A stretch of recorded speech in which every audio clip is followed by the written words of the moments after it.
The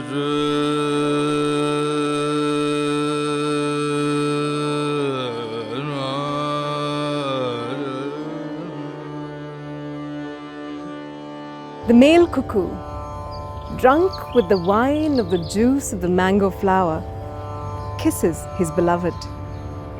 And here, the bee murmurs in the lotus blossom, humming flattery sweetness to his sweet.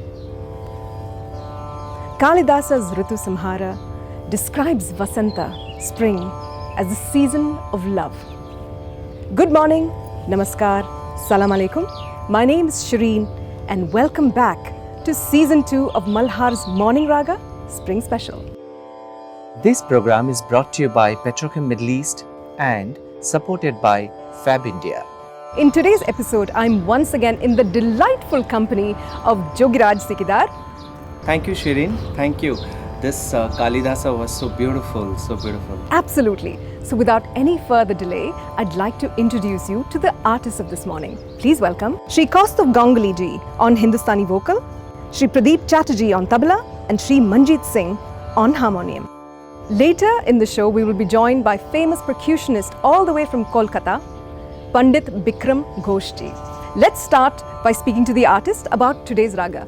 Kaustuv ji, can you introduce us to what you will be presenting? Sure. So today I'll be presenting rag Basant Mukhari. This is a rag which is conceived and adapted from the Carnatic Shaili, but also the maestros have interpreted this rag differently as an amalgamation of rag Bhairav and rag Bhairavi. So as you will see that in the ascent or descent, the tetrachords are differentiated. Like for example, if I can sing Sa Re Ga Ma, this portion is taken from the Shaili of Bhairav. Then Ga Ma Re, and when we go to the Padhanisa register, Ne Sa Da Re Sa. So it's from Bhairavi. So the mood changes, the throwing changes, the perception and conception changes. And it's a beautiful amalgamation of these two, but also because it's more of a scale-based raga, there is also liberty to take other nuances and other scale-based patterns. And we'll explore this together.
Wow, that was absolutely incredible, Kaustuv ji. Now I am very eager to go all the way to Kolkata. Shall we join in? Yes, Bikramda is waiting. Let's go. Good morning, Bikramda. Thank you so much for joining us all the way from Kolkata. We are truly, truly grateful to you. You're welcome, Jogi. This is a pleasure because you're like a brother to me and always love to come on anything that you're doing. Dada, are you a morning person? You are also from the cultural capital of India, Kolkata. Does morning of Kolkata play any role in your music? The morning plays the most important role in my creative process. I wake up at around 6 a.m. in the morning every day. So I believe that the morning is when all the energies are harnessed. So even when I'm lying in bed and my sleep is just broken, I am very sharp at that moment.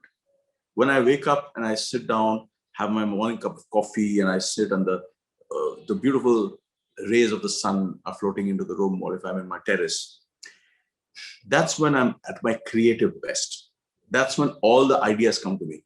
90% of my melodies are made at that point of time. Dada, can you please share any interesting story about morning of Kolkata or any morning concert of Kolkata? Let me mention something that we did some years back, which is very interesting.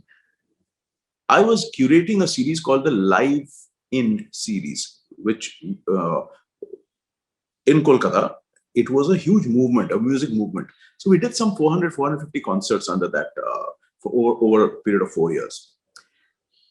We were spreading music all over the city. So we had live in concert in an auditorium. We had live in the park. We had live in the cafeteria. We had live in the restaurant. We had music was everywhere, and live music, not just something playing. There was a musician sitting and performing. So we had live in the lakes. What was live in the lakes? It was we had stationed a bansuri player from 6 to 8 in the morning. What he used to do is he used to walk around the lake and play a raga, a morning raga. And whenever he felt tired, he would sit down. There are beautiful benches there. He would sit down and he would always carry a placard, which he would put next to himself, and the placard would have the raga written on it. So every morning, if he would sit down, he became like a Pied Piper. People would follow him and walk. I was thinking when the he sat same. down, when he would sit down, they would be around him and listen to Air Bhairo, Tori, Bhairavi, So that was something very special to do with the morning in Kolkata and performing. Dada, you are son of Tabla maestro Pandit Shankar Ghosh.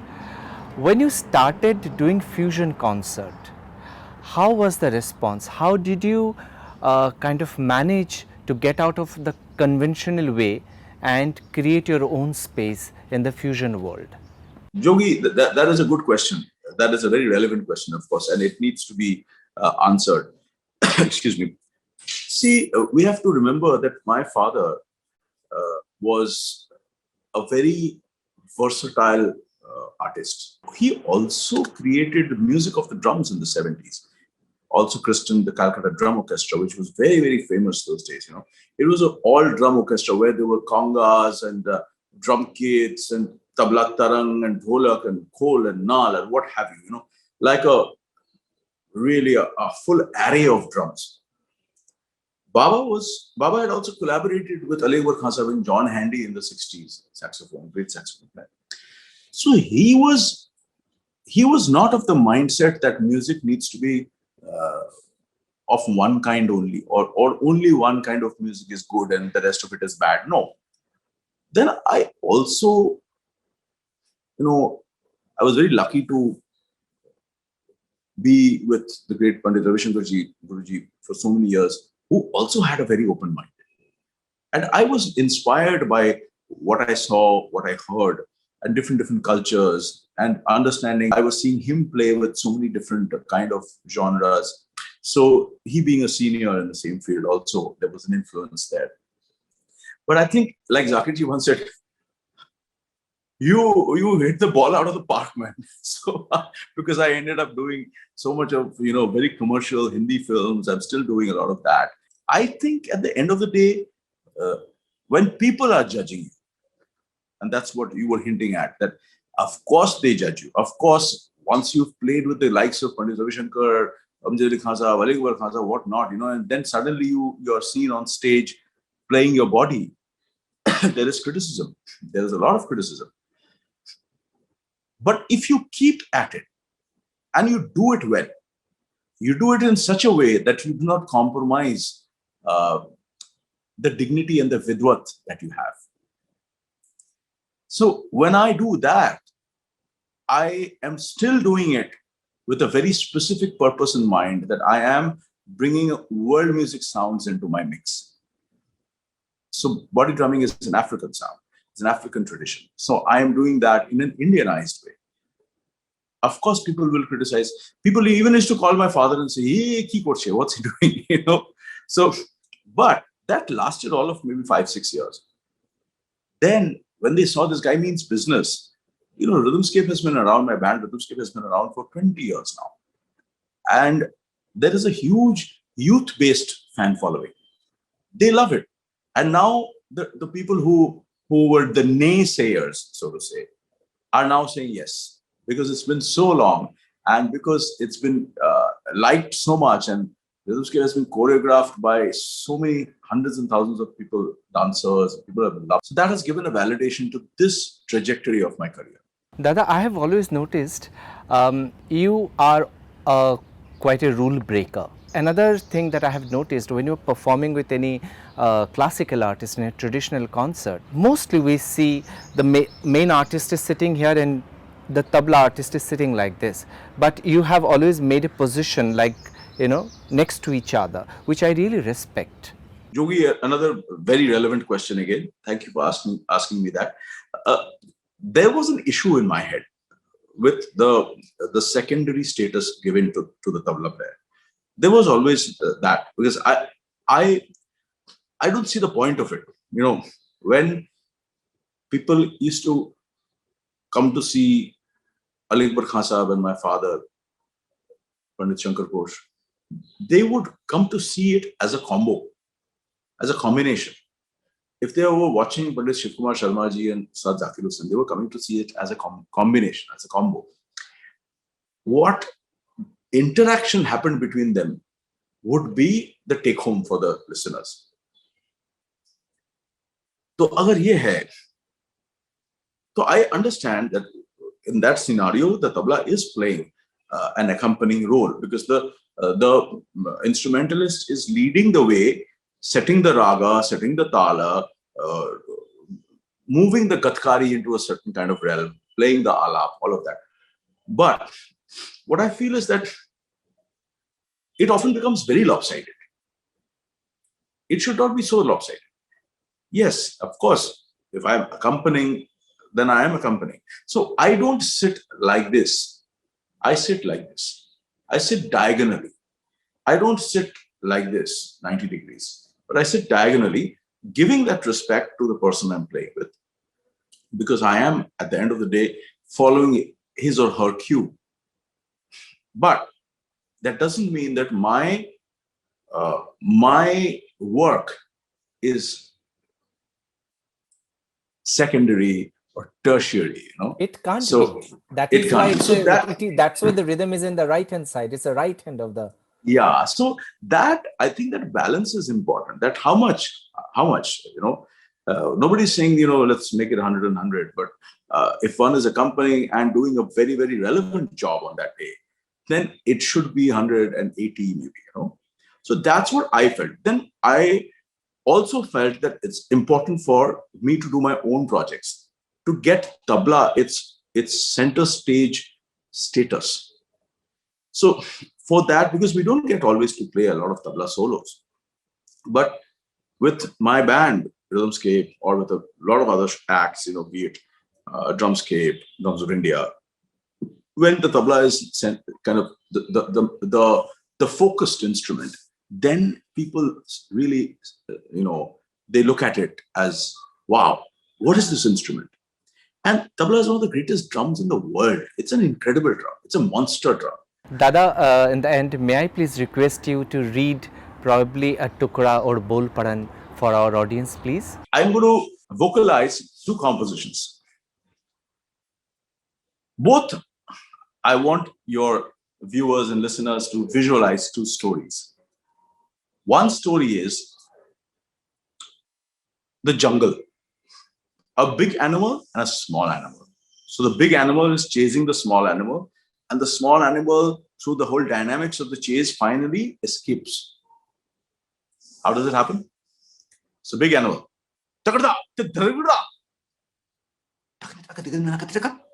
Small animal.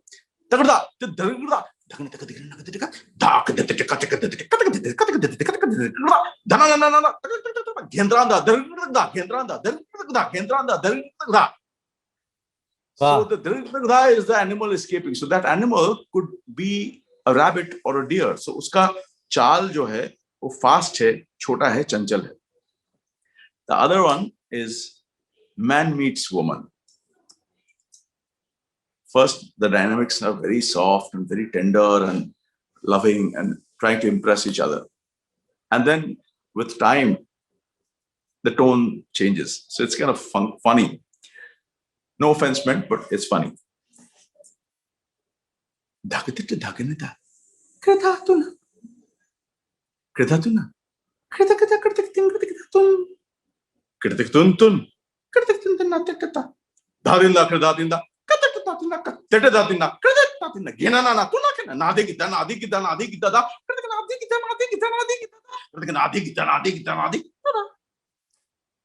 The lady has the last word always.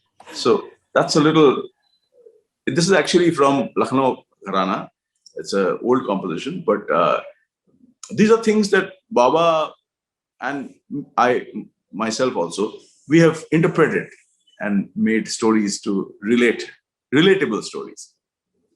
Thank you so much, Bickramda, for connecting all the way from Kolkata. It was wonderful chatting with you, and thank you once again. Thank you, Jogi. It's an absolute pleasure to be here and very good to see you again. And you're doing such wonderful work. So God bless you and hope to see you soon. Thank you. That was such a fun conversation with him. I am a huge fan.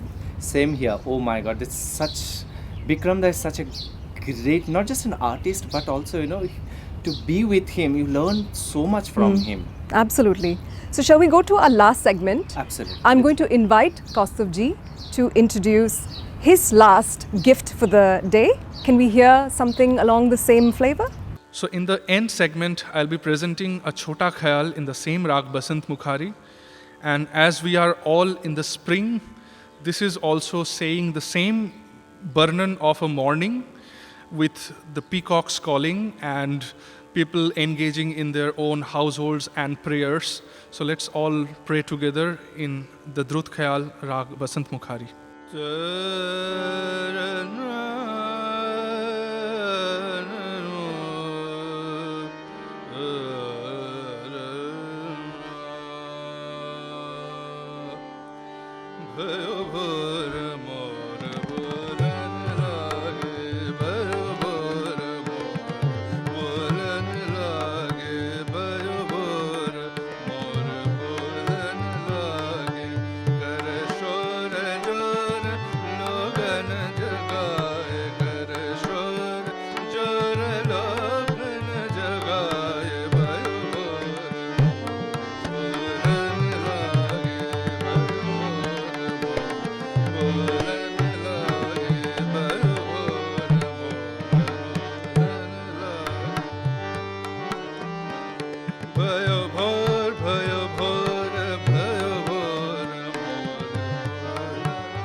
Thank you, Kaustuv ji.